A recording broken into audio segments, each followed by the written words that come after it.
me a screw, feel my own adrenaline. Yeah, I do just what I do, and I hope you let me in, yeah.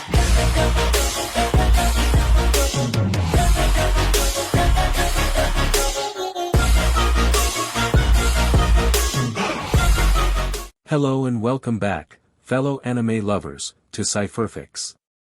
I am delighted to have you join us once again in the world of fanfiction and fantasy.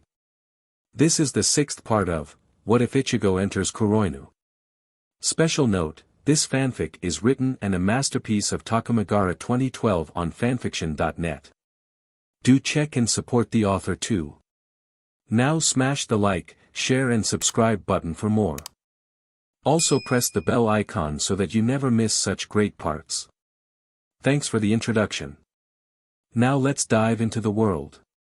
It's been a few weeks since Seishin and the others had saved the queen and princess of Dragondala.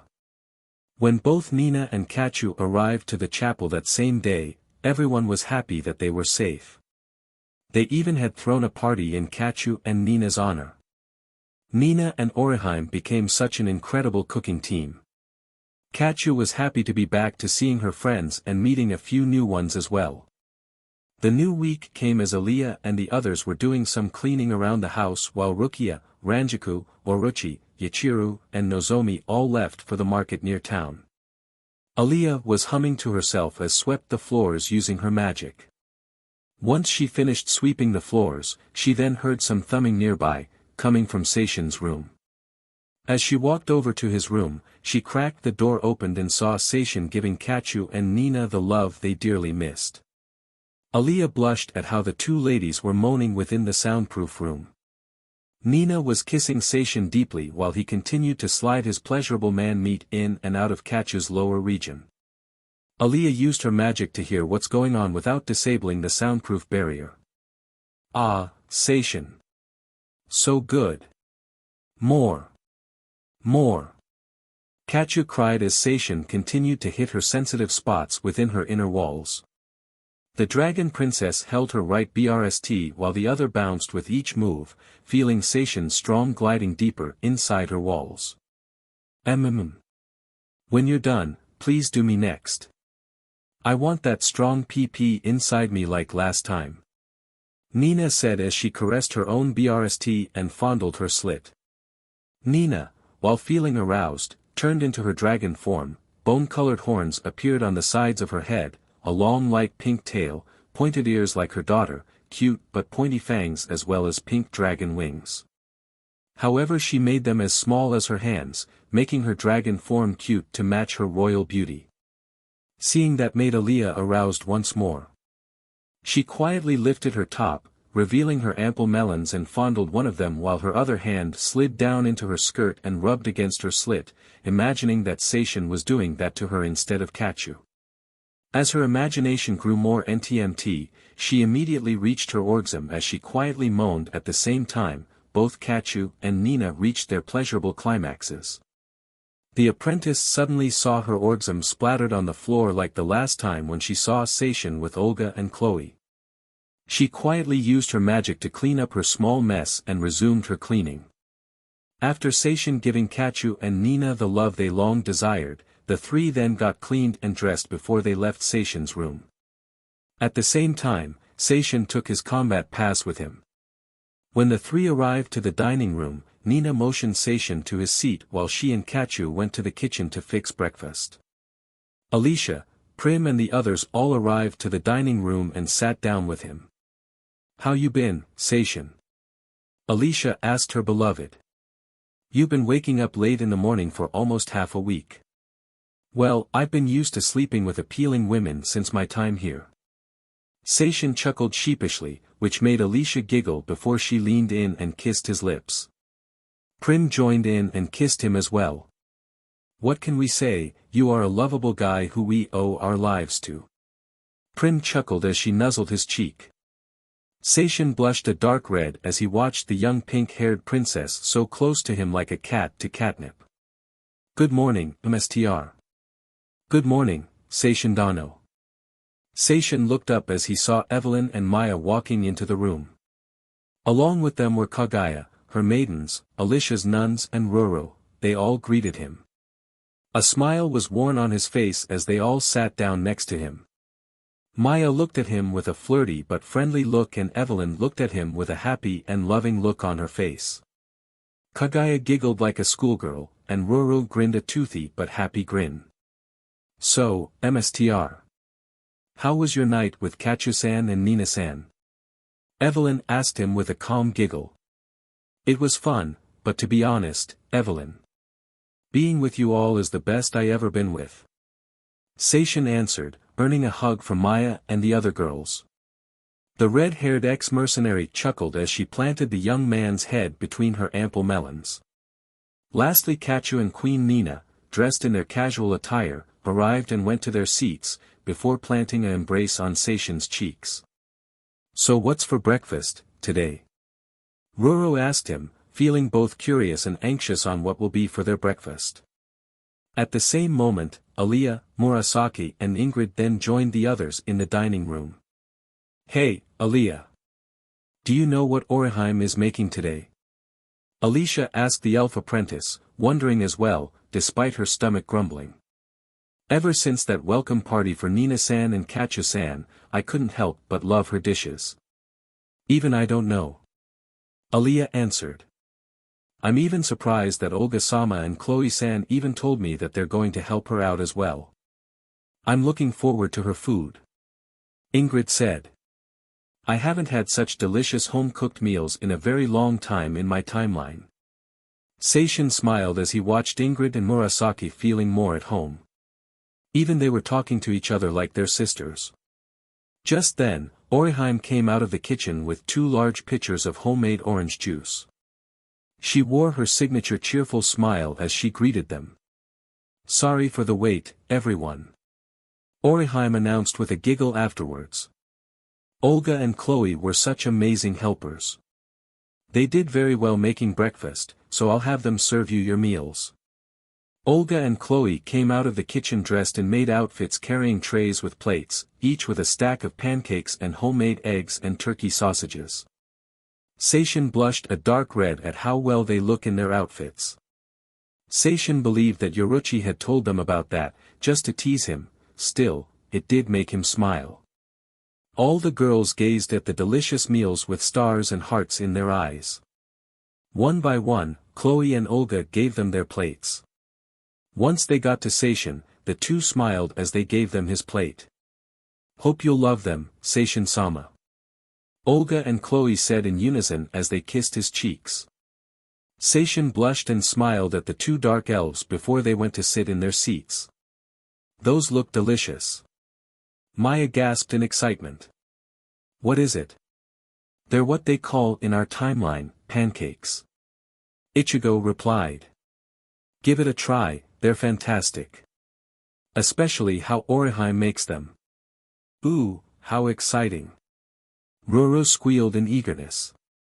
Aliyah then used her powers and made all the jars of homemade syrup float and lightly pour the sweet and sticky syrup on their stack of flapjacks. Even Seishin smiled like a little kid, anxious to sink his teeth into it. Well. Time to eat. Seishin cried with excitement. Itadakimasu. Everyone cried as everyone cut their first pieces of their flapjack stack. Seishin stabbed his fork into the first piece and raised it up to his mouth. Just seconds before Seishin was about to sink his teeth into the fluffy piece of his first flapjack, Seishin's body began to glow.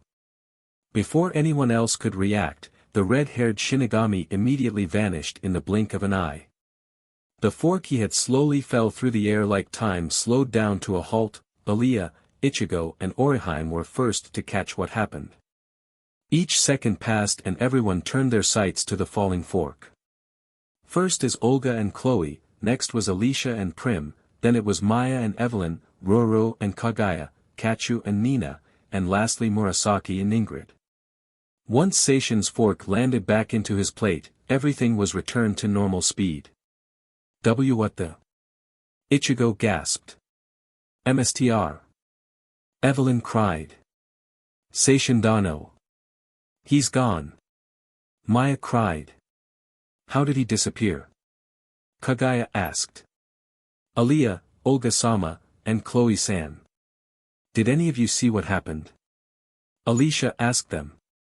I had, Murasaki said, which everyone turned to the blue-haired demon slayer. It seems that Seishin had teleported. Everyone gasped at what Murasaki had said. Olga, Chloe, Aaliyah and Ingrid were the only ones who didn't flinch at Murasaki's assumption. The Dark Elf Queen placed her hand and sensed a faint pulse of magic. Murasaki's right. Olga said. I can feel a trace of magic. Not just any magic, but magic that rivals Celestine. Magic that rivals my teachers? Aaliyah wondered as she pondered with her hand on her chin. I wonder who could have done that and why do they want Seishin?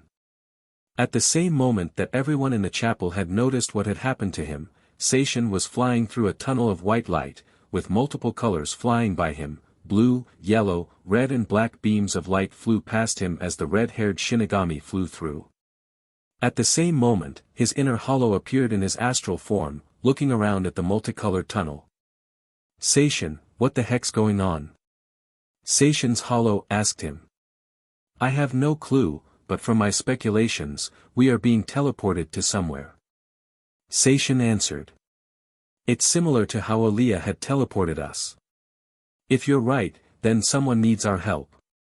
Seishin's hollow presumed until he saw the end of the portal. Look, we're almost to the end of the portal. Yeah, whoever is calling us, must be in trouble. Seishin said as he took his combat pass out. Once he held on to it tightly, the blue aura enveloped his body and emerged into his Shinigami form. Time to help whoever it is out. Seishin reached the end of the portal and is now falling through the pale white cirrus clouds in the dusk sky. Row by row, Seishin falls head first through them like a rock. Just then, he noticed a faint silhouette of a large town, almost as large as Salinas. Once he fell through the last row of clouds, he caught the full view of the town and in the middle of it was a tree, so big and mighty that it covered most of the town. Seishin made a front flip and summoned his Zanpakuto spirit, that is his dragon, Retinova. He safely landed on the dragon's back, flew towards the town and safely landed close to one of the tree's root tips. Seishin got off his dragon and his Zanpakuto spirit returned into his Zanpakuto, before he started looking. He looked around and saw so many buildings, some that are empty and isolated, and some that are in ruins. As he walked around the corner, he saw several tentacle monsters, orcs and other beasts sliding their shafts in every woman they captured. Seishin's anger began to boil as he watched those creatures pounding their knotted shafts and tentacles in every hole they could find. Seishin immediately drew his Zanpakuto out and dashed towards the horde before him. The sound of sword withdrawn from its sheath alerted the creatures, but they were too late to react as Seishin had cut through each of them with ease. He knows that they also have the women in their grasps, however this was nothing Seishin couldn't handle. With swift precision, Seishin had decapitated each of the beasts' heads off and sliced the tentacle monsters in half. Seconds passed as more than half of the monsters were killed by Seishin's hands. The last tentacle monster spotted Seishin and let go of its female captive before it hissed and charged at him. Even so, its attempt wasn't enough to stop Seishin as he used his flash step and appeared behind it. Seishin returned his Zanpakuto into his sheath and the tentacle began splitting apart before it was dissolved to ash. Is everyone alright? Seishin cried out to everyone. Yes, we are. A dark-skinned woman with long black hair, longer than yoriichi's, answered. Thank you for saving us. You're welcome, but I was just teleported here. Seishin said. Do you know who had summoned me here? It was me. Seishin turned around when he heard an old man's voice calling him. He saw a man with a wooden cane, almost like Yamamoto's cane approaching him. A tall man with sand-gray hair as long as his back with a beard that. He wore a long light gray robe filled with tears and minor blood stains. Who might you be? Seishin asked him. I am the one who summoned you here. The old man answered. I had foreseen you and your actions for some time. My name is Odin. Oh Odin. The All-Father? The highly revered Norse god. Seishin was dumbfounded when he was standing and talking with the supreme god of Norse mythology. Seishin couldn't think of a way to greet such a legend, until he chose to kneel down before him. It is an honor to meet you, All-Father. My name is Seishin Samu, Soul Reaper from another timeline. Rise, young man. No need to kneel down before a man calling for help. Odin said as he looked at Seishin rising back up on his feet as told. I know you have many important questions looming your mind, so I'll start with answering the easiest one for you. You are in Midgard, one of the 9 realms of the World Tree. Midgard? So this is the world connected to Asgard? Seishin said. It's supposed to be flourished with light and life here. What happened to this land? Ragnarok. The day came like a slow storm turned into a maelstrom that destroyed our land. Odin explained as he placed his hand on Seishin's shoulder, seeing what he foreseen before Seishin was summoned. Demons from Hades had invaded our land. I ordered our best gods and our Valkyries to fight them. They had done their best and fought, but in the end, even their combined effort became fruitless. Many had died. Thor, one of my pride and joys, was sent to another dimension. Baldur was killed and my Valkyries were captured and turned into SEC slaves, for the very creatures had spawned from Hades. Odin. Seishin looked at him, feeling concerned for the All-Father as he pulled his arm back. All-Father, I am here now, thanks to you. I can help restore this land and eliminate this threat. Tell me. What can I do? Odin looked up at the red-haired young man. Just then, he saw the spark within his soul becoming a wild bonfire. The All-Father has never seen an ambition so strong, so powerful before. He knew that picking him out of the many fighters in the 9 worlds was a good pick. A smile was shown as he placed his hand on Seishin's shoulder. There were many people within the 9 worlds who would be rise to help where we gods failed. But I am glad that I picked you. Odin said. Are there any remaining Valkyries that are still safe? Seishin asked him. My best Valkyries and my wife are still out there. They are imprisoned, but safe for now. Odin said as he projected the names and images of the women. Remember these names: Freya, Leia, Skuld, Hildegard, Arya, and Fenrir. They're in the hands of the half-demon, Duke. Who is this Duke? Seishin asked him. Sounds like he might be an opposing threat. He's an human half-BLD commander in the demonic Knights of Darkness led by Hades. A cynical but very capable leader.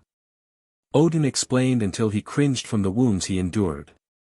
Seishin managed to catch him and then used his spiritual pressure to heal his wounds. He was able to take almost all of my powers away when we confronted. He isn't strong, but he is tricky. Where is he now?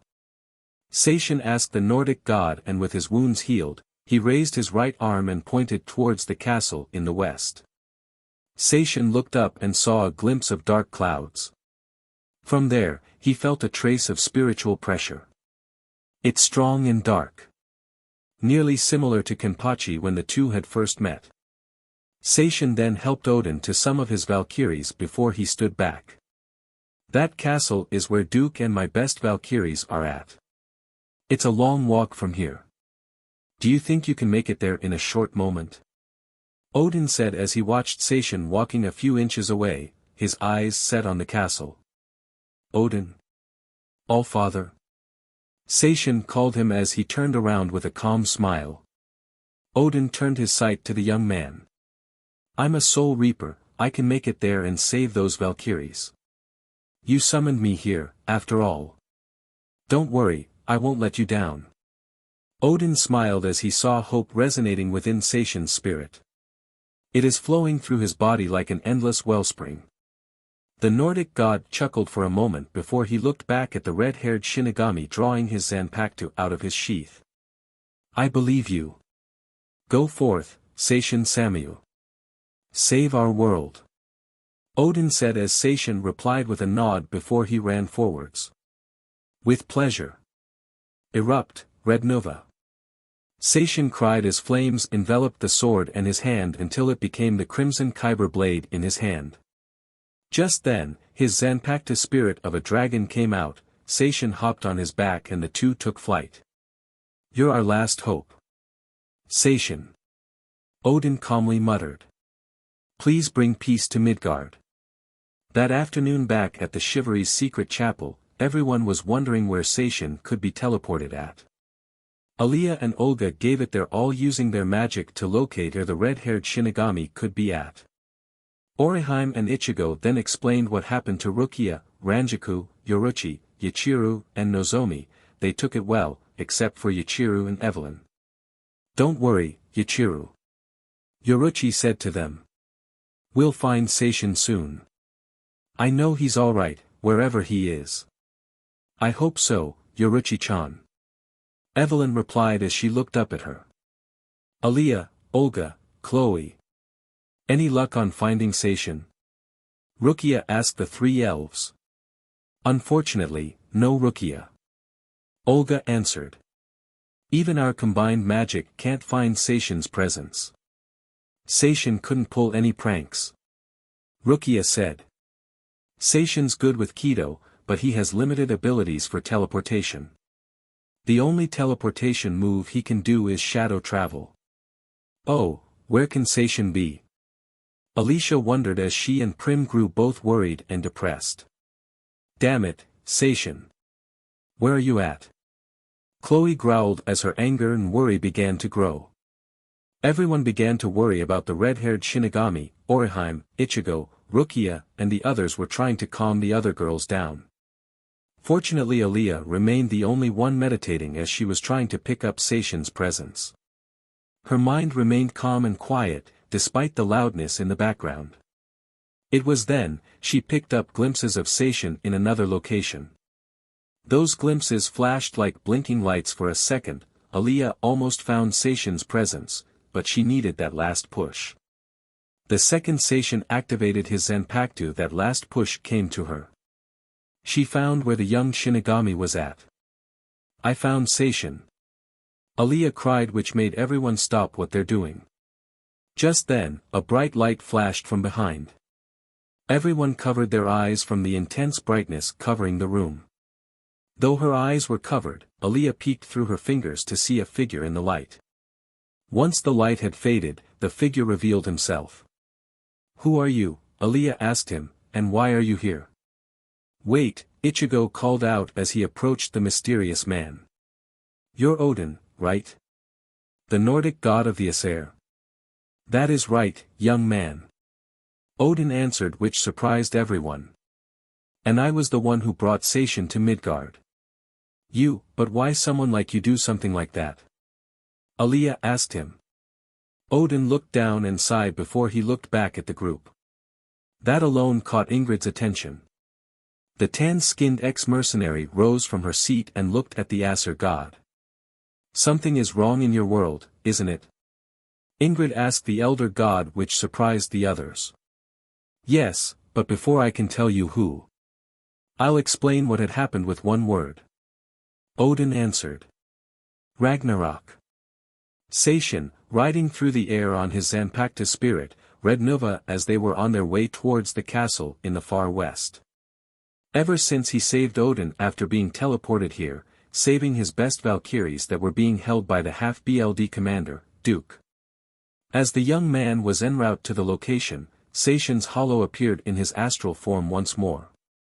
"Something wrong?" Seishin asked him. "Yeah," Hollow answered. "I sense something from within the castle."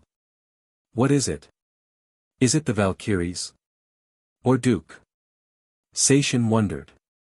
"Looks like I'm gonna have to teach you how to hone in someone else's spirit energy or ki, later on," Seishin's Hollow said. "What I'm sensing right now is another presence, similar to Aliyah." "What?" Seishin gasped. "A presence similar to Aliyah? Either she's an elf, or she might be something close. Where is that presence held at? Hold on." Seishin's Hollow closed his eyes and honed in on that presence's signature. He was able to separate the dense dark energy from the castle, separate all other spirit energies and focused in on that presence, until he caught that faint presence. It's faint, but I found it in the dungeons, under the castle. We have to save it first.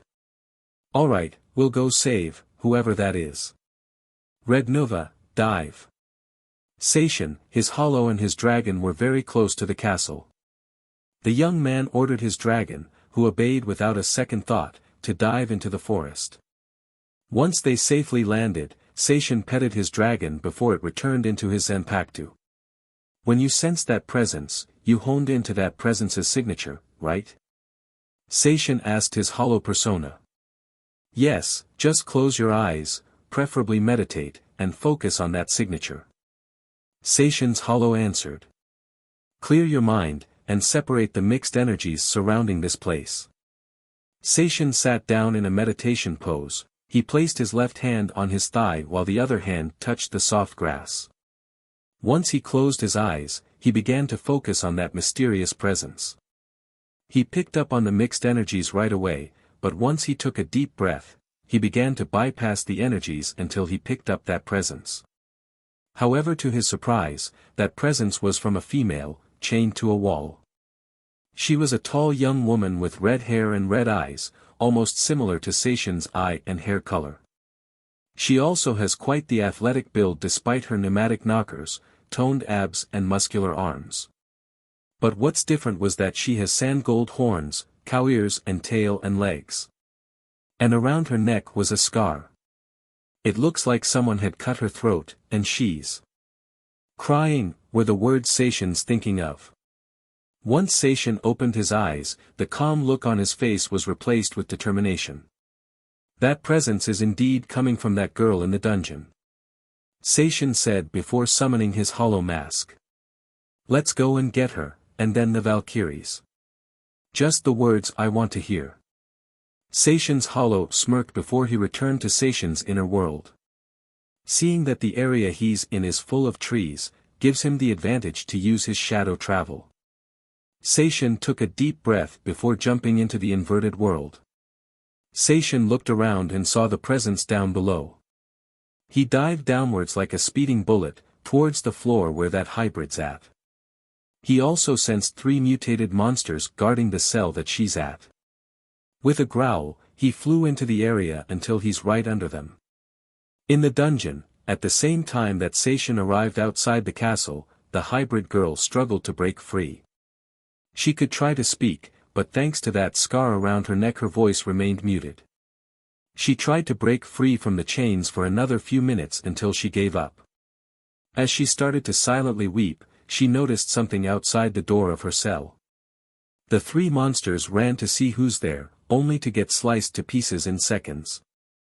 The hybrid remained quiet, fearing that someone was going to kill her next until she froze in fear when she saw Seishin in his hollow mask and Reaper cloak just outside the door. She watched as Seishin swiftly sliced the door down with his zanpakuto before he approached her.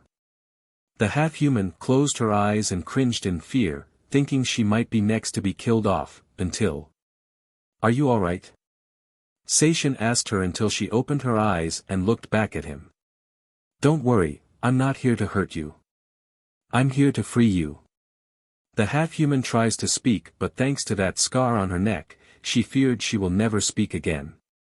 Seishin seized the scar and gently reached for it, until she winced away from him. You're hurt, and it seems you can't speak either. Let me heal you so you can speak, okay? Seishin said. The red-haired woman looked at the masked man. He does seem intimidating at first, but after hearing his words and his calm personality, she decided to trust him. She calmly nodded and allowed Seishin to do his magic. Seishin gently placed his hand on her neck and using his inner hollow's assistance and their sample of Esoten Kiss-hun, Seishin began healing her neck from the inside out. A few seconds later, Seishin slowly pulled his hand back and nodded at her. He watched as the hybrid tries to sound out some syllables before she could fully speak. She then turned to Seishin and uttered her first words. Thank you. She said. You're very welcome. Seishin said. My name is Seishin, Seishin Samu. What's yours? Seishin. The half-human female questioned as she remembered something one time in one of her visions. She had foreseen him restoring this land from the dark forces residing in. You're the one in my visions. My name is KUROINU. I'm an oracle, and I was cursed to have this power. Cursed. Seishin grew concerned for the half-bovine as he frees her. What made you think you're cursed? KUROINU looked down sadly as she remembered all that happened like it was yesterday. Tears were forming in her eyes from the unsightly memory that scarred her. I was born in a village in the past, KUROINU explained, raised by my human father. My mother, who was a yukai, had died while I was a baby. He raised me in secrecy, until I got older. I even had a lover in my life who loves me, despite me being half cow. Just as my powers were controlled, a tragedy happened. What had happened, KUROINU? Seishin calmly asked her, which she wept with her eyes closed. The young man calmly took her hands, which caught her attention. The town I lived in had been ravaged with famine. KUROINU continued. Many people died, others were starving. They blamed me for what had happened. All I did was predict what was going to happen and warn them before that time came. They killed my father for raising me, and then they killed my lover because we were together. Then one of them tried to kill me, but though I escaped, my throat was cut. With no hope, I fled into the forest until I was captured and taken into this castle until this very day. KUROINU. Seishin looked at her with sympathy through his mask. He watched as she cried until she looked at him. How can someone like me live a good life, if all I could do is bring destruction in their wake? KUROINU cried. I wish I wasn't born from my yukai mother, then I would live the life I would dream of. I'm nothing. Nothing but a monster. KUROINU. I know how you feel. I had a similar feeling, myself. Seishin said, which got her attention. I have this power that I wished I haven't gotten a long time ago.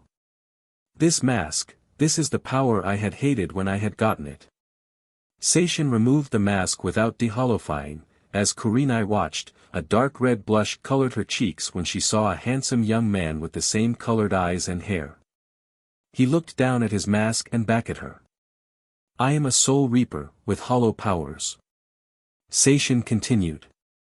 Back in my adventures, I had fought a dragon-type hollow with a few of my friends. We were able to beat him, but with his dying breath, he sank his fangs in my right shoulder. A month later, I had this manifestation that became my inner hollow. He took over my body and destroyed over a quarter of land, as well as hurt my friends. Feeling hurt and guilty, I fled from my friends and teammates, so they won't get hurt. I had later found others who were like me and trained me to master this power, but even so, I had hated this power. Seishin, I didn't know that you had a strong life like mine. KUROINU said as Seishin picked up his mask. Not all pasts start out like they were in fairy tales. Seishin answered. They have their own ups and downs. It's what we do in our present that makes our futures different. Many weeks later, I had returned to my friends and showed them that even with a power one hates, they learn to love it. What are you saying, Seishin?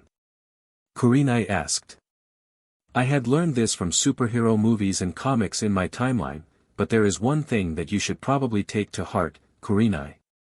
From great power comes great responsibility. Seishin said as he wiped her tears from her eyes. KUROINU. I know you're not cursed or a monster, and your powers aren't cursed either. I know because I sensed you on the way here, your powers are pure. Seishin. KUROINU gasped at how heartfelt Seishin was when he spoke to her. Once her tears were wiped away by the young man, she blushed a dark red and gazed at him for a few seconds, before she hugged him. Seishin felt the tightness of her hug, similar to how Nell hugged him in Ichigo. Thank you, Seishin. You're welcome. Seishin struggled to speak despite her hug being so dangerously strong. Seishin's face started to turn blue. Can't breathe. Room, getting darker. Oops, sorry. KUROINU said as she immediately released him. Guess I don't know my strength. Since I am part cow. It's alright. Seishin calmly chuckled as he brushed the back of his head. You're still very attractive in my book, KUROINU. KUROINU blushed a dark red as Seishin complimented her. She shifted her red eyes back at the young man who sported a happy grin on his face.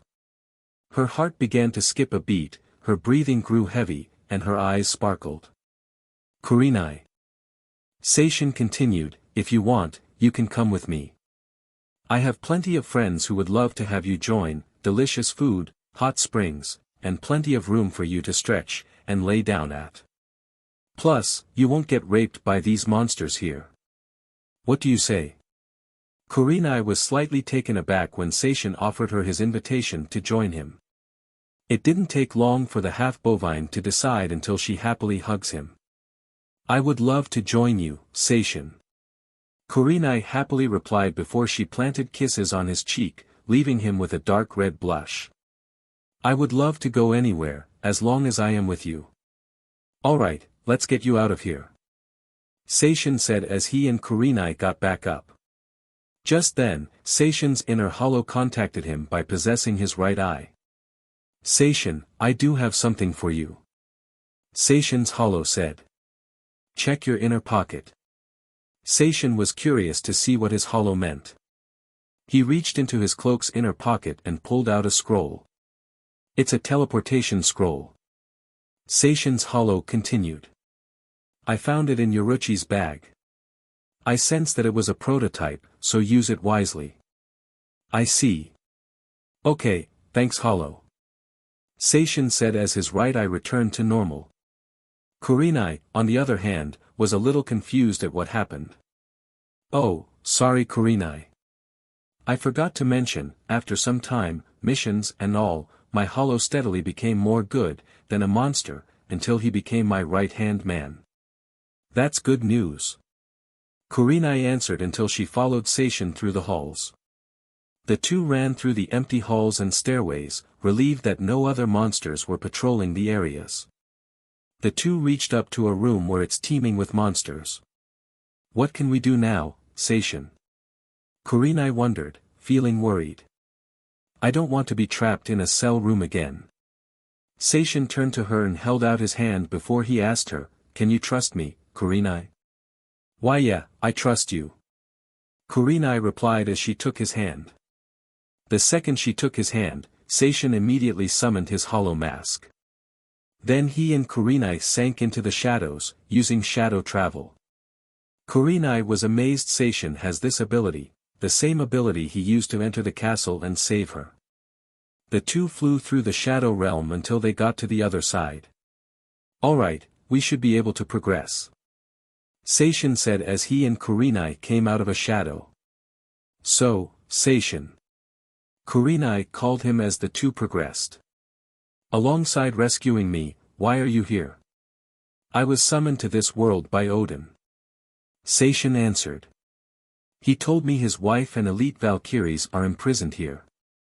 Hopefully, I'm not too late. Seishin and KUROINU were about to go through another hallway, until he bumped himself into something, make that someone. As he opened his eyes, he saw a blonde-haired woman, with a ample but curvaceous bust and well-rounded rear. From his viewpoint, she's about Aaliyah's height with green eyes wearing a blue armor bikini top, a white battle skirt with a matching blue belt and knee-length combat boots. On her head was her headband, white and blue striped with two small wings, one on each side. Once she got her bearings, she got back up on her feet. Watch where you're going. The young knight said. I'm trying to figure out a way to save my teachers, Leia, Hildegard, Arya and Skuld. You shouldn't be, wait. Who are you, actually? My name is Seishin Samuel, I'm a soul reaper summoned from another timeline. Seishin answered. And then teleported to this world by Odin. My name is KUROINU, KUROINU added. I was trapped in this place for some time, before Seishin freed me. Odin? She said before she covered her mouth, before Seishin grabbed both the girl and Kurenai and used his shadow travel, seconds before those monsters turned to that hall they were in. The girl was surprised to see that she was in somewhat of an inverted plane within the shadows. However, that was quickly replaced with a look of seriousness. I had been sending messages to the All-Father for almost a full year and no help had came. I had thought he was dead when Ragnarok had plagued our land. Obviously and miraculously, he had survived. Seishin replied. With his remaining strength, he had summoned me to this world. He told me that his wife and his elite Valkyries, I believe some of them are your teachers, are here, imprisoned in this place by this half-demon duke. You're too late, they were imprisoned, but after days of SXL torture, they were turned into dark Valkyries. The young girl said, which made the Shinigami's eyes filled with anger. He almost got me, but I managed to escape his grasp and steal the Valkyrie's rings. That pathetic demon. Seishin said, which made the young girl look at him.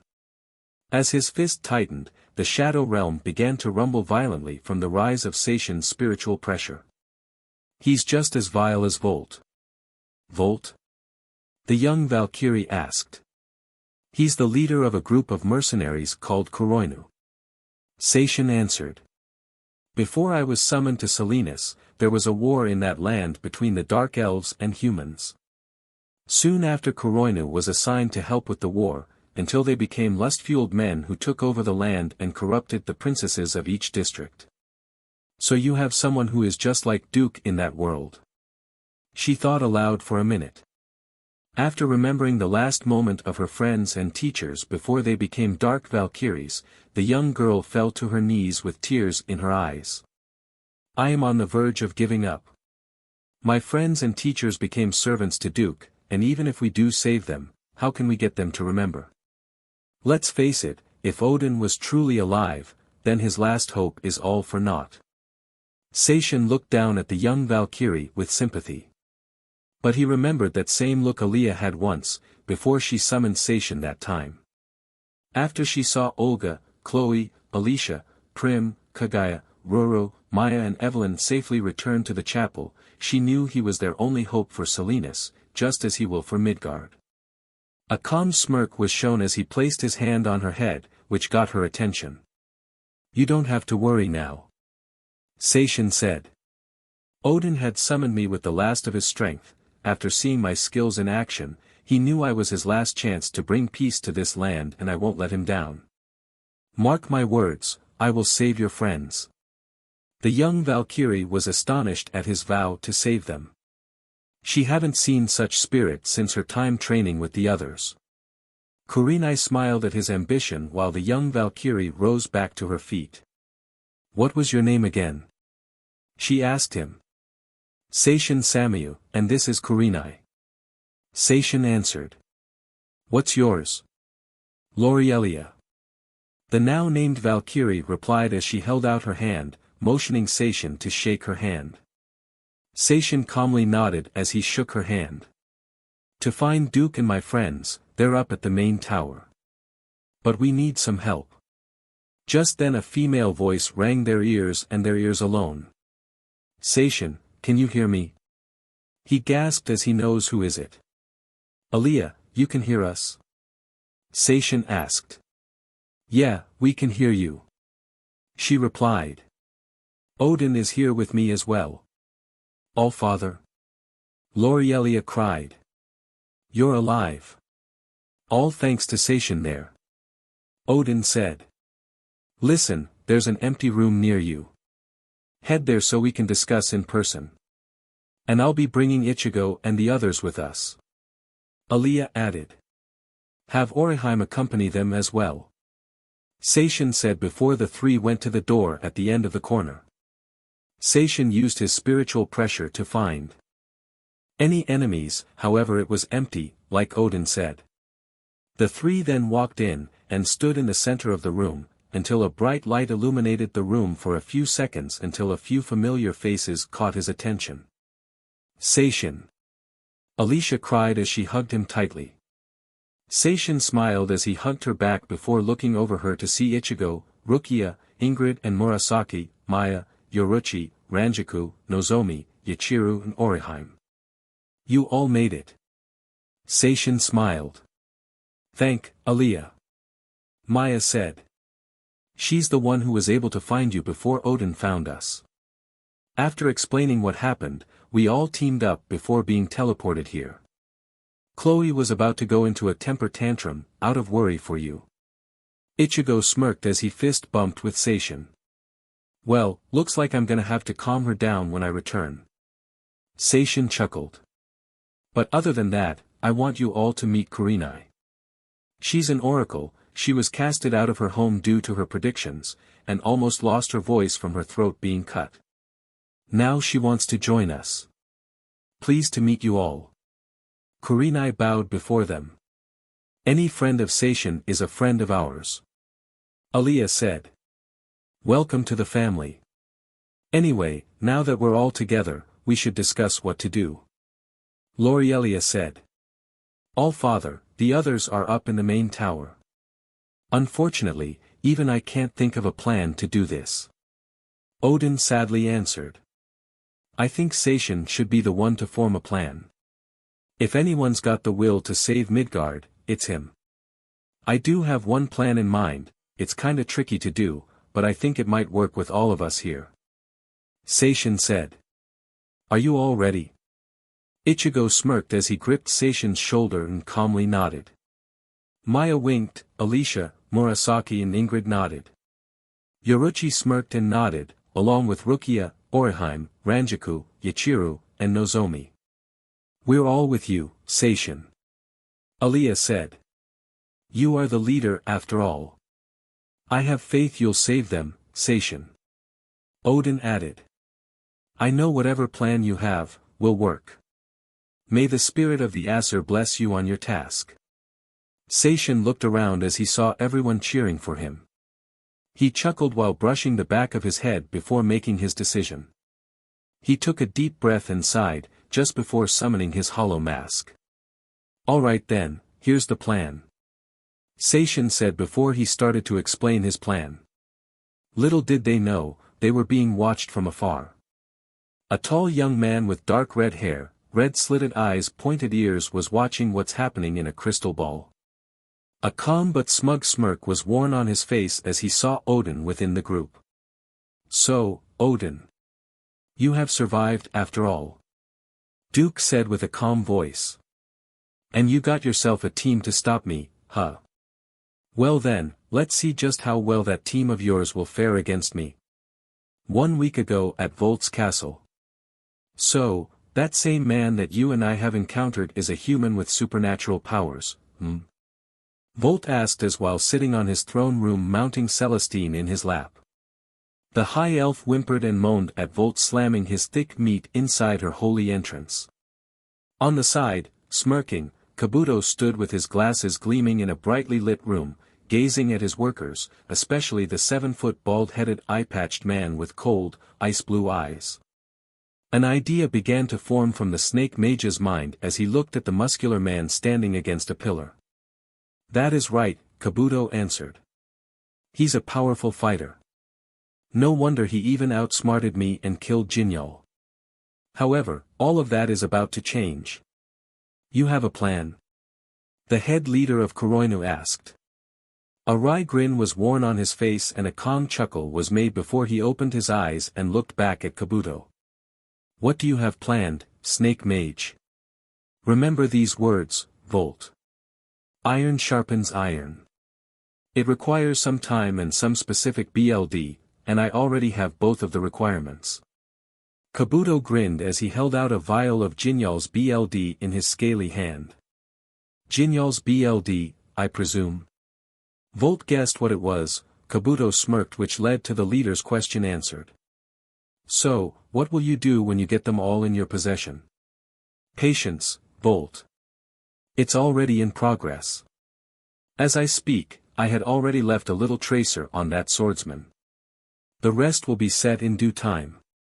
Kabuto replied before he left the throne room for his new lab.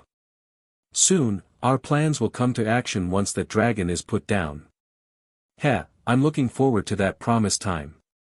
Soon, no one will stop me when Project Continental is complete.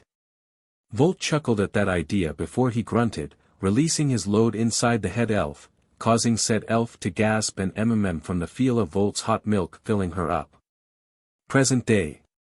It's been a few minutes since Seishin was reunited with his friends and some of his HRM, along with Aaliyah and Odin. Now that they're all together, Seishin then tells them his plan in secret, unaware that Duke was watching them the whole time. The red-haired half-demon sat on his bed, half-dressed while watching his guests as they prepared to begin their plan. A calm grin was worn on his devious face as he gazed at his projection. So, the man in the mask is the de facto leader of that ragtag group, Duke said as he quietly chuckled before he felt a pair of arms wrapping around his exposed torso.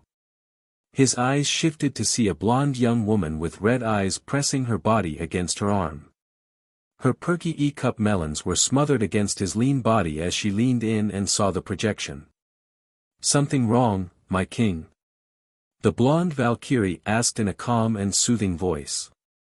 "Nothing much, dear Leia," Duke answered before leaving an embrace on her lips. "We have some new guests to celebrate our time together. Isn't that right, ladies?" Following Leia, a young woman with black ankle-length hair and blue eyes named Arya. She yawned as she woke up before joining Leia. Next, a young woman with gray hair, C-cup melons and green eyes named Hildegard calmly giggled as she looked over to see the projection. Then Fenrir, a blue-eyed young woman with violet ankle-length hair and F-cup melons woke from her rest. Shortly after 4 more young women woke up, Freya, a tall young woman with violet waist-length hair and a bountiful F-cup. The young Skuld, with her red twin tails and B-cup melons. Fafnir, a red-eyed female demon with gold horns F-cup melons and long burnt orange hair. Lastly Loki, a tall young woman with shoulder-length cyan hair with unique eyes. Her left eye is amber and her right is a sapphire blue. It seems our apprentice, Lorielia, is with them as well. Arya giggled. "We should have her join us, in this time of peace." "Indeed we shall, young Arya," Duke answered with his smirk never leaving his face. "Let's go and welcome them." Meanwhile in the halls of Duke's castle, Seishin, now teamed up with Lorielia, Ichigo, Rukia, Ingrid, Murasaki, Orihime, and Nozomi, ran through the brightly lit halls that lead them to the top of the castle. Previously, Seishin told them what their plan was. Flashback, a few minutes ago. "Alright then, here's the plan," Seishin said. "I'm going to have Ichigo, Rukia, Nozomi, Murasaki, and Ingrid accompany me. Maya, Yoriichi, Yachiru, Ranjaku and Orihime will stay with Odin and Aaliyah." "Seishin, I want to come with you," Orihime called out. "You're going to need my help with healing others." "Orihime, I dash." "No, Seishin, please listen." Orihime continued after she interrupted Seishin. "I know you have quite the healing factor of your own. But, you're going to be needing my help. During your time in the Soul Society, I had spent time at Kisuk's training with my Shun Rika. I have gotten a lot better with this power. I don't want to be the damsel in distress anymore. I want to help with saving the Valkyries." Seishin was surprised to see Orihime like this. Back then, she was by the sidelines as she watched him and Ichigo fight on. He and Ichigo did remember those moments, wishing that there was a way that Orihime could help than staying on the sideline. Seeing that Orihime had changed over the timeline, Seishin couldn't help but smile at her strong newfound confidence. He walked over to Orihime and placed his hand on her shoulder. "You're right, even with my healing factor, it may not be enough," Seishin admitted. "My healing may be very effective, but it drains my powers a little faster. I do need the extra help in battle, and from what Ichigo had seen and heard over the time, you have grown in more ways than just one. So, what do you say?" Ichigo asked Seishin, which he replied with a smile. "Orihime's more than welcome to help give us a hand," Seishin happily replied. Flashback ended. While they were on their way to Duke's door, Chloe called out to Seishin and Lorielia, wondering who is Duke exactly. Lorielia explained who Duke is and what did he do to cause this corruption to the land and to some of their people, including the Valkyries she knows. So, Duke has the Valkyries and Odin's wife, and he has an army of monsters that he let some orc leads? Chloe rhetorically asked. Typical, another man who is like Volt. All the more reason to eliminate this BSTRD, Seishin said before he shifted his attention to Lorielia. Are we close to the top, Lorielia? Yeah, we're almost there, Lorielia answered. I had memorized most of my way around the castle. We should be here right, about, now. It was at that exact moment, they arrived at the tall mahogany doors with gold interior. The group stood before their final destination. Behind these doors lie their final enemy, and their chance to save the Valkyries. Lorielia stood, eager and full of ambition. Her BLD pumping, her heart quickly beating and her eyes filled with excitement. This is it. This is the moment we save my friends. Lorielia said. Just as the lone Valkyrie was about to reach for the door, Seishin grabbed her arm. Hey, why are you grabbing my arm? Let go. Let go. Lorielia saw Seishin's cold eyes, filled with such tension, that of a dragon, sensing trouble quickly approaching him. The young man's tactical instincts immediately kicked in the second he quickly grabbed Lorielia's arm. At the same time, the red-haired half-demon held a large dark red fireball in his hand. Let's show them our hospitality, shall we?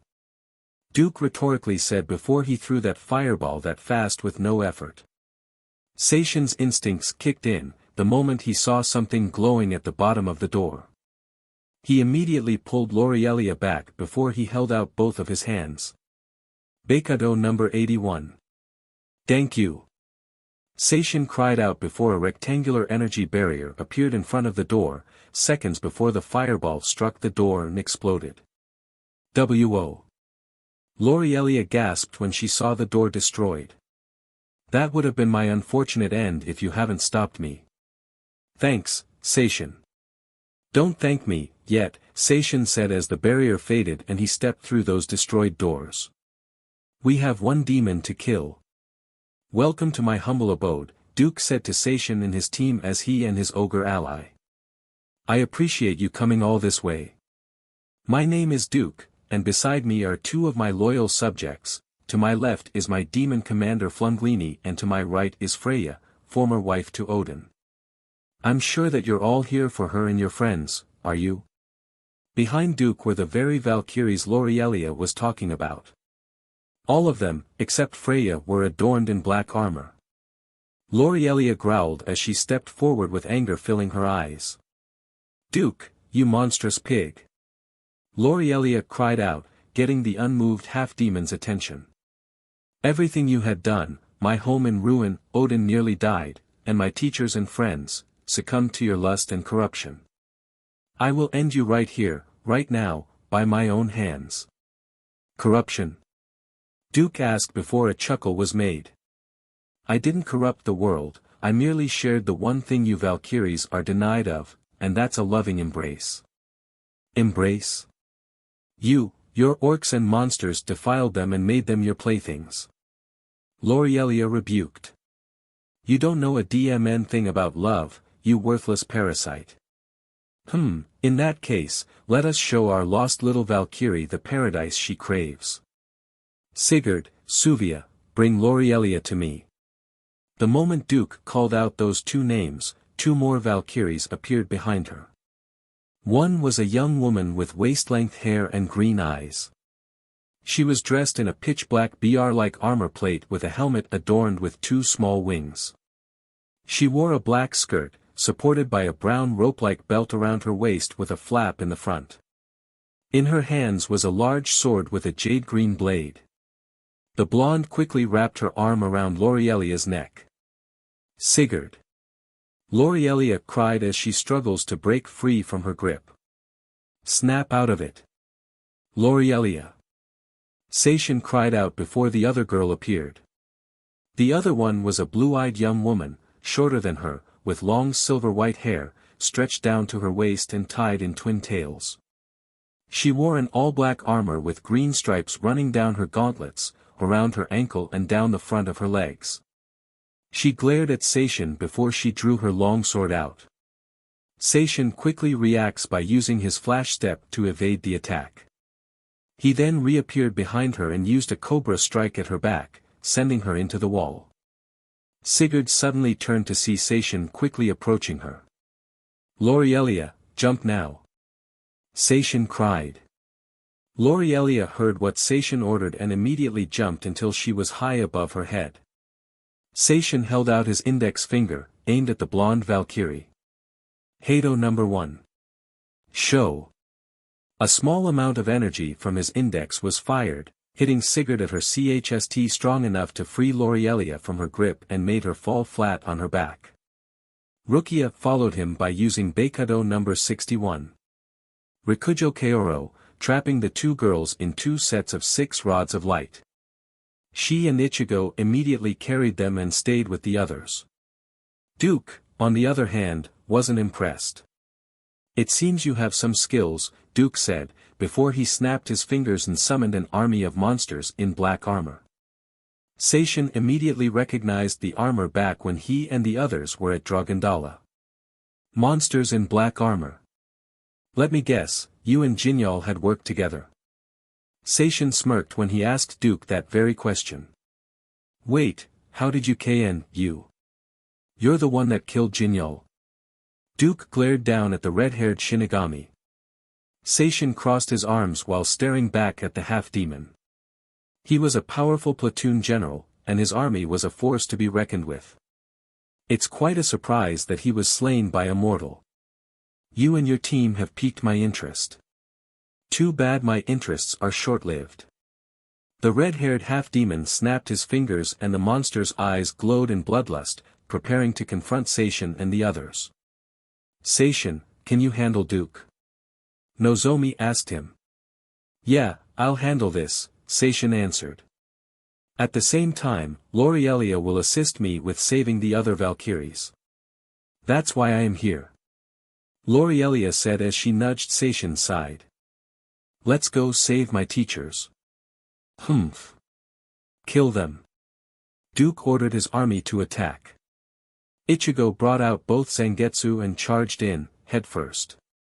Rukia and Nozomi followed him as they drew out their Zanpakuto. The male Soul Reaper used his speed to evade the enemy and then sliced them down with his raw strength. Rukia leaped into the air, evading the close-ranged enemy attacks before stabbing. Using Juhaku, she formed multiple trails of ice. The ice immediately latched onto the armored monsters before it quickly froze them in place. Just then, 20 more of those armored creatures and mutations all rushed towards Rukia, intent to either kill or violate the Shinigami lieutenant. Rukia smirked as she made a slashing motion when she sees those enemies. She quickly drew a circle with the tip of her Zanpakuto before announcing her attack. "Some no mai, Tsukishiro." Rukia cried as the circle froze the ground. Once those monsters were only an inch from the young Shinigami, Rukia immediately used her flash step. Seconds before the area formed a pillar of light froze everything, instantly freezing the wave of enemies on the spot. At the same time, Nozomi stood with Murasaki and Ingrid as they were surrounded by a large wave of enemies. Nozomi kept her Zanpakuto, Murasaki with her axe, and Ingrid with her sword. "Stay back, Nozomi," Murasaki said as she was about to do some hand seals before 5 of them were opening their mouths, preparing to fire a laser. Nozomi squinted her eyes in anger until she stepped in front of the 2 women. "Nozomi, what are you doing?" Ingrid cried out, seconds before those attacks were fired. "Are you trying to get yourself killed? I guess you haven't seen what I can do. Let me show you," Nozomi declared. Rain without end, Arizome Shigure. Nozomi's Zanpakuto transforms into a black broadsword blade with a silver lining along the sides and up the middle. Near the tip there is stubbed cross beam jutting out from each side of the sword, giving it the appearance of a cross. Seconds after revealing her Zanpakuto, she immediately absorbed the combined attacks those mutants had made.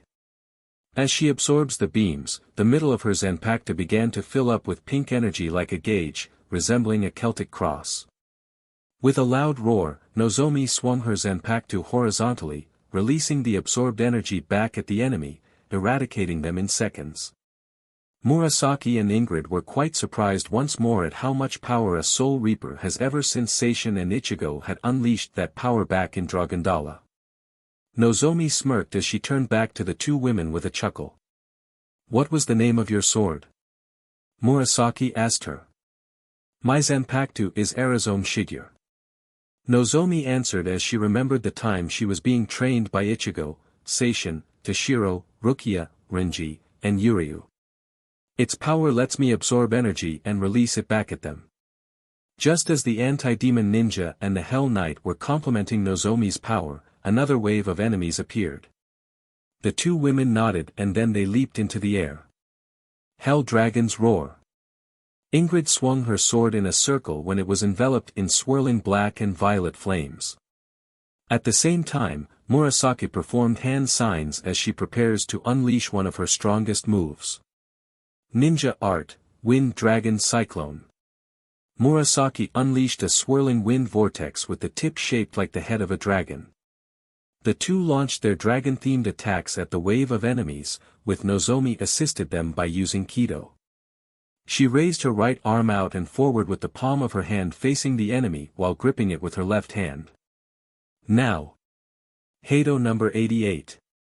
Hairyu Gekizoku Shinten Rei-o. Nozomi cried out her attack as it fired a gigantic beam of electrical and spiritual energy. That with both Ingrid and Murasaki's attacks creates an enormous explosion upon impact, destroying a large number of Duke's monsters. Seishin, along with Lorielia, ran their way towards Duke and the remaining Valkyries.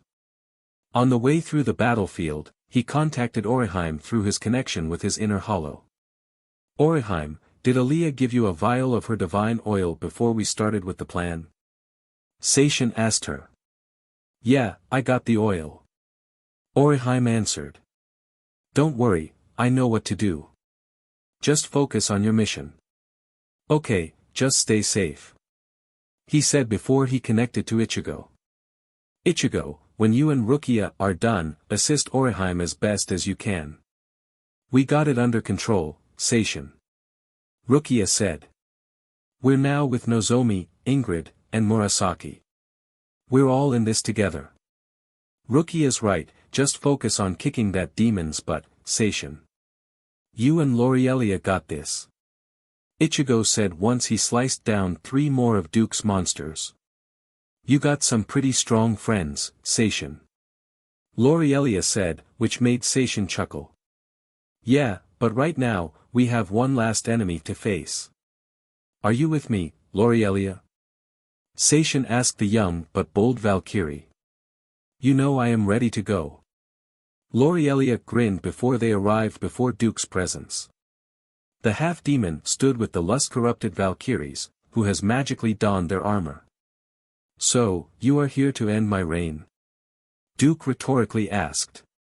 "Tell me, how can you two stop me without harming your teachers?" "That's the point," Seishin said with a smirk. "We're not going to harm her teachers, but she will stop them." "Is that so?" Duke chuckled as he shifted his eyes to the young Valkyrie beside Seishin. "Yeah, and once I save them, I will cut your head off and plant it on a pike on this soon-to-be-destroyed castle." Lorielia rebuked as she drew out her long sword and attached her shield to her gauntlet. The hilt of her sword was wrapped in thin blue rope and a gold 6-sided pommel with a green emerald in the center supporting the hilt.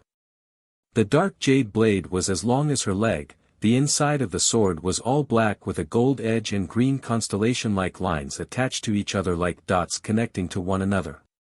"Nice sword you got there." Seishin complimented Lorielia's weapon. "The blacksmiths were kind to craft this on my birthday," Lorielia replied. "By the way, what's with the katana?" It's more than just a katana. Just wait and see," Seishin said with a smirk before he charged in with his flash step. In a short glimpse, Duke didn't see him coming. Just as Seishin appeared out of his flash step, Duke immediately blocked the young Shinigami's downward strike. Duke buckled from the force of the young man's attack. Seishin chuckled as started to push Duke away from the others, giving Lorielia the space she needs to fight. Lord Duke. The other Valkyries cried until they immediately spotted Lorielia charging in. You all are fighting me, now. The young Valkyrie cried as she clashed with Fenrir. Now you're showing us your true colors, huh? Fenrir smirked as she glared at Lorielia as the two held their own for another few seconds until they pulled themselves away. Show me just how strong you are, Litten Ritter. I intend to, Beach. Lorielia cried back as she charged towards her and the others. The young Valkyrie saw the others closing in with weapons in hand.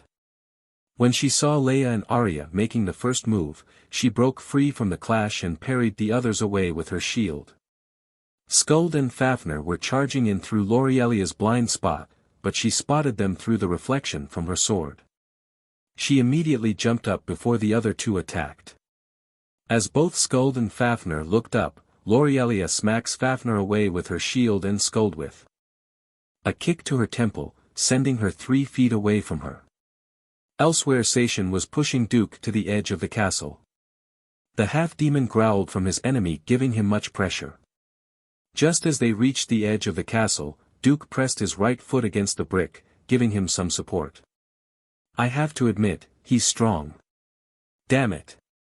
Duke thought as Seishin not only got pinned from blocking his blade but he felt his own blade pressing into his shoulder from the pressure. Angered, Duke exhausted his power and pushed Seishin back. I must say, you definitely impressed me. Now I see why Jinyal had died by your hand. Duke said. I didn't do it alone. Kachu and my friends, they all helped. Seishin answered. We have each other's backs on and off the battlefield. I see, Duke growled as he endured his own wound by his collarbone. I guess that's the one thing different about us. We each have a code to live by. My code is precision. Even if one person is dead, I can replace it with another, like cogs in a machine. All that matters is to get the job done. Humph, that's a lame code to live with. Seishin said. Unlike me, your code is your bond, friends. Duke continued. You would put your friends' needs ahead of your own. You would even die for them. Yet, I sense so much more within you. Join me, Seishin. Join me, and together we'll create a new paradise for your world and me. Duke was suddenly interrupted when Seishin used his flash step and made a gash on his chst downwards.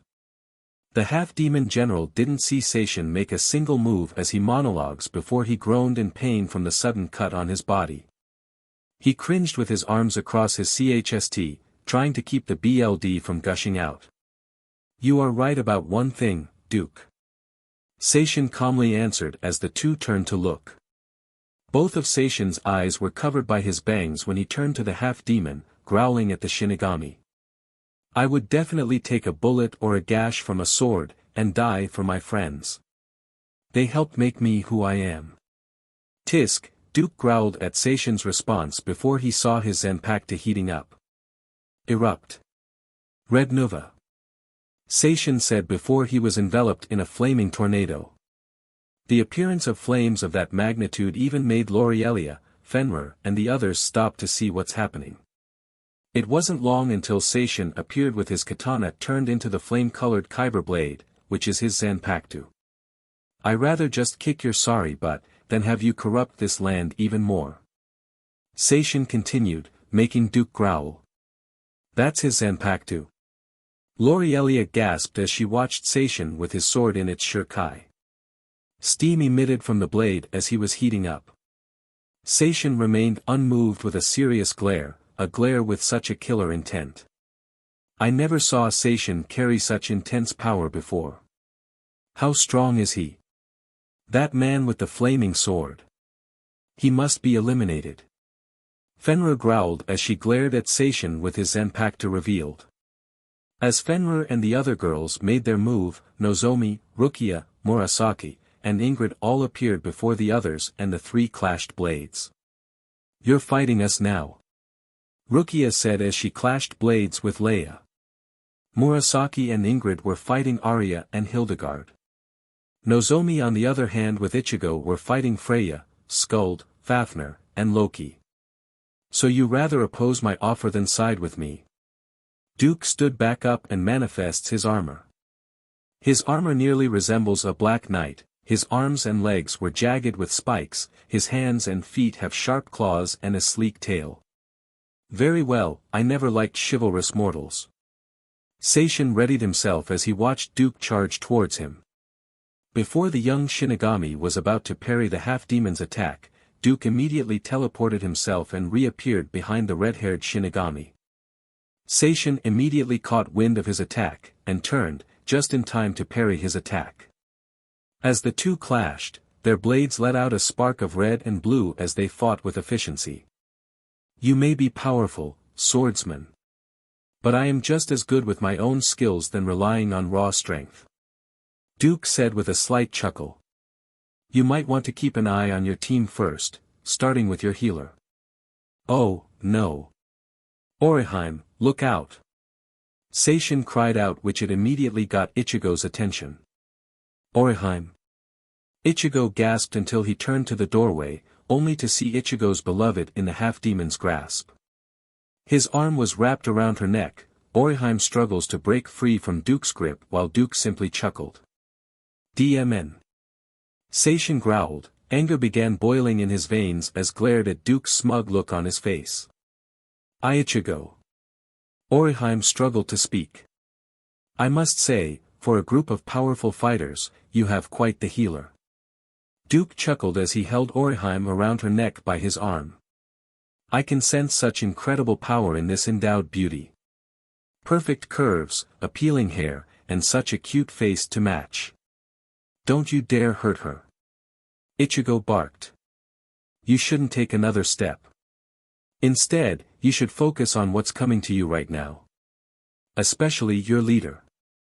Duke snapped his fingers before a group of demonic swordsmen appeared, surrounding Ichigo.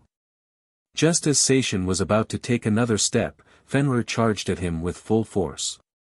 Seishin immediately clashed blades with the Dark Valkyrie. "You should learn to watch out for sudden surprises, swordsman." Fenrir chuckled as sparks of red, blue and yellow were made as their blades clash. The Dark Valkyrie laughed maniacally as she and Seishin clashed. Sparks were made as their blades collided. "DMN it." Seishin swore under his breath as the two fought. "Don't you dare harm my new friends." Lorielia suddenly appeared behind Seishin and cut through Duke, leaving a gash from his left shoulder blade down to his right hip. The half-demon screamed in pain from the attack.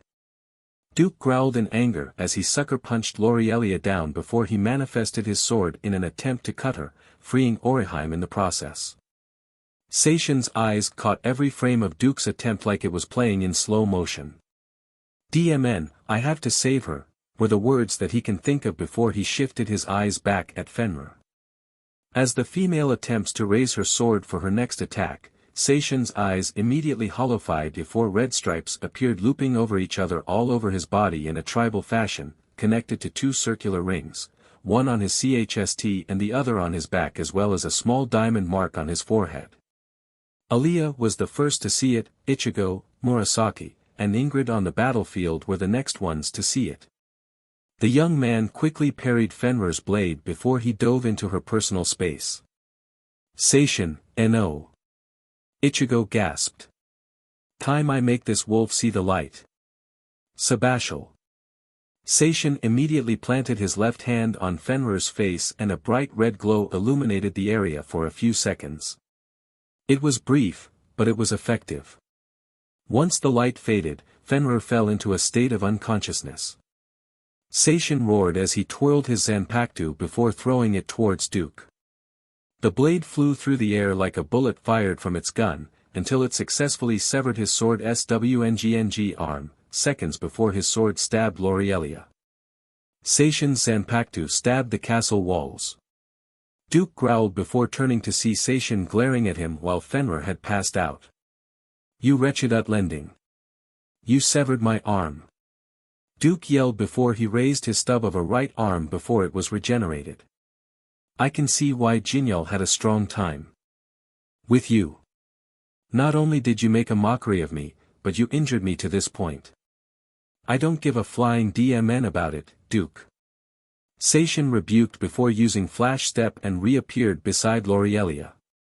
The young man knelt down and held out his hand to her. Lorielia opened her eyes and saw Seishin helping her back up. At the same time, Ichigo appeared and helped Orihime to safety. Are you alright, Lorielia? He asked. Yeah, I am fine. Lorielia answered as she wiped the BLD off her lip. You helped me, so the least I could do is try and save Orihime. You did well. Seishin said as it made the Valkyrie smile before an army of demons surrounded Seishin and Lorielia. You DMN menslich. Now you pissed me off. Duke growled as a black aura enveloped him from the feet up, forming armor that nearly resembles a Geoden. Seishin and the others all sensed a rise to Duke's power. Before the young man could prepare to fight, he felt the harsh side effect from his use of Sabatial on Fenrir. Seishin immediately fell to his knees and coughed up a puddle of BLD a little bigger than his hand. Seishin. Lorielia was shocked to see what's going on as she tries to help him back up. Everyone else was shocked as Seishin was kneeling in pain. Don't worry about me. Seishin said as he slowly got back up through sheer will as he looked at both Duke and his demon army. Listen, go with Ichigo. Go and save your teachers. I'll come soon and do the same thing that I did to Fenrir. Seishin, you're coughing up BLD. You can't fight him in that condition. Lorielia cried before she saw Seishin smile before patting her head. He calmly chuckled. Don't worry, I have a way to counter this curse. I'll be alright. Seishin said before wiping the tears off Lorielia's face. Now go. Go and save your teachers, while I deal with this half-demon. Lorielia saw the confidence in Seishin's eyes once more before she quickly responded with a nod and went to join Ichigo. Seishin, despite him breathing heavily, held his hand out, mentally calling his Zanpakuto before the blade turned into flames, flying towards his hand before reforming back into the sword. Seishin entered a horse stance, preparing to fight. At the same time, Aaliyah was shocked that he had used that forbidden move again. Oh, no. Aaliyah cried. What's happening? Odin gasped. Seishin's family tree, excluding his parents, miraculously, has this forbidden curse that Seishin calls Sabatial. Aaliyah explained. Seishin told me that his grandfather had used that very move to recover and revive the fallen Soul Reaper captains years ago. In exchange, he used up his life energy and died. Though Seishin has that curse, he's willing to give his life to help us. Odin closed his eye, contemplating on a plan at the same time, foresee Seishin's past. The All-Father then turned to Aaliyah as he has attained one idea in mind. Aaliyah, I do know an ally that can help that young man. You do? Aaliyah asked before she looked back at Odin. Do you have enough power to bring that person? It's just enough for a few hours. Odin said before he was enveloped in a blue aura. Aaliyah watched as a portal began to form. Seeing that he's still a little weak from using his powers earlier, Aaliyah helped him out by transferring some of her powers to his. A portal was then formed and a figure slowly made his way through the portal. What's up? Where am I anyway? The mysterious young man asked. I'm sorry for this sudden moment, but Seishin. He may need your help. Aaliyah said. Seishin. The young man gasped before a calm chuckle was made. Where is he? Time I help my friend out. Back at Duke's castle, Seishin began his fight against the half-demon's army. One by one, each of them fell by the Shinigami's blade with Flingini assisting with the assault. You may be tough, but now that you're weakened, I can easily put you out of your misery. FANFIC smirked as he raised his arms, attempting to smash Seishin into a bloody pulp. Funny, that's what the last ogre said before that happened. Seishin said with a smirk. What hap-dash, FANFIC was dumb as he was large and bulky. It only took a second for Seishin to escape his eyesight using his flash step. 3 swift and effective slashes were made before he reappeared behind the ogre before he began panting strong. After SWNGNG the ogre's BLD off his Zanpakuto, FANFIC's arms and head were slid off his body like melted butter. That happened. Seishin answered. Shortly after, Duke charged in and the two clashed blades. Duke's blade was pitch black, just as dark as Ichigo's Tensa Zangetsu and nearly as wide as Seishin's Shurikai. You're starting to get on my nerves, kid. Duke growled as his red eyes stare at Seishin like a target on a dartboard. While remaining unmoved, Seishin pondered how he could fight despite the situation he's in. It was then he remembered when Shuno and Iam had given him a sample of their healing ability. Hollow, it's time to use that power Shuno and Iam have given us. Seishin said. Esoden kiss hun. Seishin's Hollow questioned until he remembered that very moment. So alright folks, that's all for today. Stay tuned for part 7. Do subscribe, like and share for more such videos. Also check out the story and author Takamagara 2012 on fanfiction.net. Press the bell icon to be notified first on release. See you in the next video. Till then, goodbye.